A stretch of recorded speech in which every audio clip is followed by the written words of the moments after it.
Hello, true duelists. My name's Craig Fee, and as always, welcome to the Yu-Gi-Oh! Update. We start, as usual, with a look at the metagame, with the last weekend having been a bit of a slower one, all things considered. Plenty of regionals took place, and there was a notable lack of fire decks at the top tables, at least certainly relative to the deck's performance at YCS's in the weeks prior. Could it be that people have found a new weakness for fire decks to steal games with? A newfound spice of the format, if you will. No, not that at all. I think there's just a real growing resentment for the format in some capacity. Snake Eye duels in this most lovely of Tier 0 settings have settled into hand trap versus extender wars, or if nothing else, that's certainly how it feels to a number of players. Both players draw their opening hand, and then the turn player will just throw out extenders, and the opponent will just throw hand traps at them, and then whoever has more of what it is they need wins. More extenders, you build your board and win. More hand traps, you get to go second, and then you get to try and build your board and win, and also hope that they weren't bricked up on hand traps and not enough extenders while you were using hand traps and hoping to not see too many. It's brilliant. And regardless of how game 1 goes, it's just skill abundance once we get to games 2 and 3, when we can side in some floodgates, flip a summon limit, and call it a match. Are you enticed to play the game yet? I sure hope so. This has ultimately come with 2 side effects from what I can see, both of them really pertaining to the ban list. The first is a growing want for the damn ban list, but really, is that news? People have grown tired of the format and want the best deck hit, whether they want it to be a slap on the wrist or whether they want it to be murdered outright, to deal with a format that grew stale from both the standpoint of price and gameplay pretty quickly for a lot of players. And of course, there's the hype for a ban list, which means that some people are probably looking to really sell off the deck before the cards get hit and the prices of cards drops even further. This is especially true for European players, who have been abandoned by Konami for the audacity of having asked that staff at YCS events receive financial compensation as opposed to packs of Phantom Nightmare. Come on, Europe, just be exploited. I don't actually know if that's the reason, to be clear. That's not definitive, but European has seen no real YCSs this year, I don't think, or maybe one in the beginning, I can't even remember. And if there's no premier events, regardless, are you really intent to pay 1,000, 1,500, whatever it is, in euros for the best deck to go to locals? Probably not, which also will probably explain in some capacity the slow rise of stun decks you've maybe been seeing the past week or two. As it turns out, normal summon Fossil Dyna and play some disruption cards like Dogmatica Punishment or maybe a Mirror Force that no one is going to respect, and you could very well win a regional with Dyna Stun and not have spent, $1,000 on the deck. There was actually a list that managed to go 7-1 playing stun at Team YCS Las Vegas after all, and because really, fire's just not too great against a stun deck if they don't draw the out, I guess. Or so the Germans would have us believe. Now you are fully welcome to play stun if you'd like, but as a reminder, doing so is a sin and does constitute cyberbullying in real life, which you can do at regionals or locals, I guess, because the next YCS isn't until the end of the month. So it'll be neat to see if we got a ban list before that, and of course, if things continue for the stun climbing of the ladder here in regards to usage, as to whether or not fire format will burn itself out with a sputter, or exactly how it all goes. It's gonna be a mess, okay? That's what I'm getting at. It's gonna be a YCS, Medellin, Colombia, not this weekend, but the next, and in the next weekend. In some new set news, there's of course the upcoming Speed Duel GX Midterm Destruction box being released next Friday, or at least being released for North and Latin America, because Konami just has not said anything about it for Europe. And this, in the tweet promoting it, they specified North and Latin America, so I'm sorry, Europe, I genuinely don't know what's going on, but it is some bullshit. This is another collection of 4 decks of characters from the GX anime. There really isn't much for competitive players here, but the product is actually pretty fun. Like, I'll give kudos where it's due. If you're just looking for a casual, really laid-back night of Yu-Gi-Oh! With friends, it's not the worst thing to put money into. Really though, I'm only bringing this up to mention the secret rare reprints, because that's about what most people will get from this.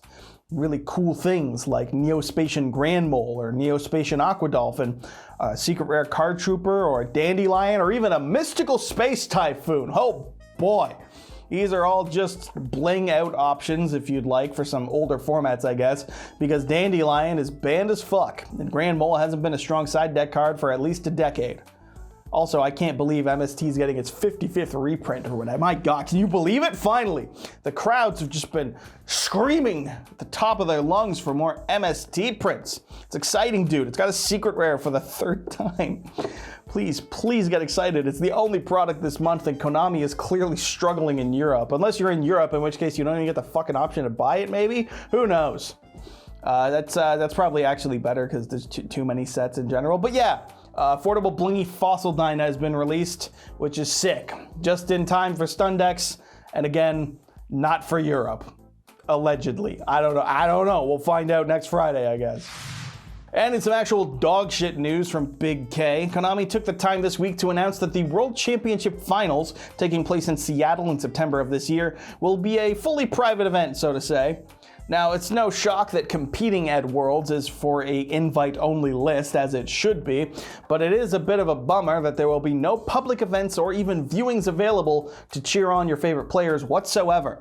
This is terrible news for anyone who booked a flight and or a hotel in advance, and for the community at large, because, and this is crazy, I know, people generally want to support Worlds. It's a big hype event. It's the event of the year. It's what you build towards all year. And we just had Worlds 2023 in August, where you could see there was a crowd. People were in the room cheering during the day 2 finals and whatnot. But no, fuck you for thinking that that's what would happen in America. And also, you're an idiot, because we're not doing any of that. And it doesn't matter that when you look to the past, when they were going to have a YCS in Minneapolis at Worlds in Minneapolis in 2020, the last time we were scheduled to have Worlds in North America, and you might think, wow, that's really cool, because you can scrub out at a YCS and watch Worlds or do really well and not have to worry about playing poorly on stream camera because everyone's watching Worlds. But no, none of that, because we're not letting anyone go into Worlds, which is so fucking sick.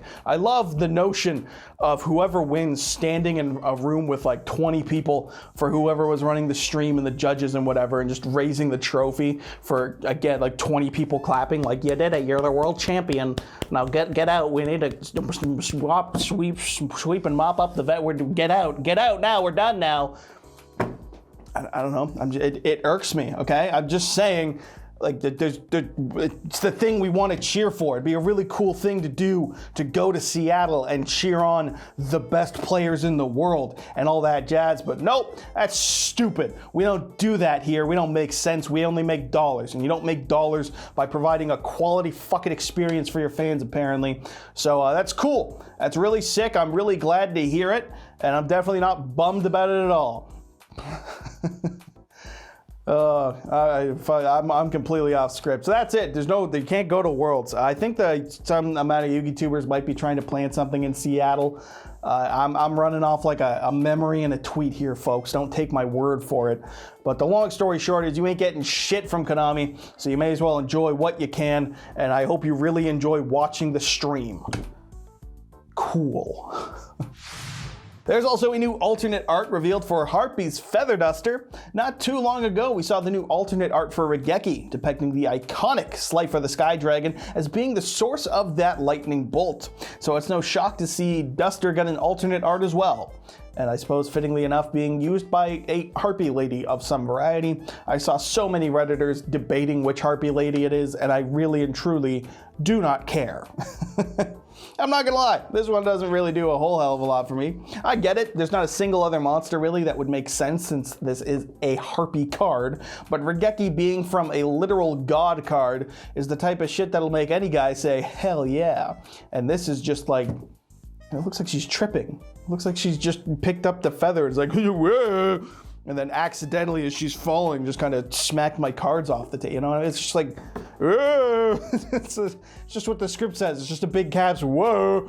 And that's really what I see when I look at this alternate art. So I'm not complaining. It's just a little goofy. It's just, you know, comparatively lackluster. But then again, it is competing with a literal god. This is, of course, coming to the OCG in the Quarter Century Chronicle Pride set with no indication of when or how we'll be getting in the TCG. Probably in an ugly-ass gold rare. Konami does that a lot, and I don't like it, but sucks to suck. I just play Yu-Gi-Oh!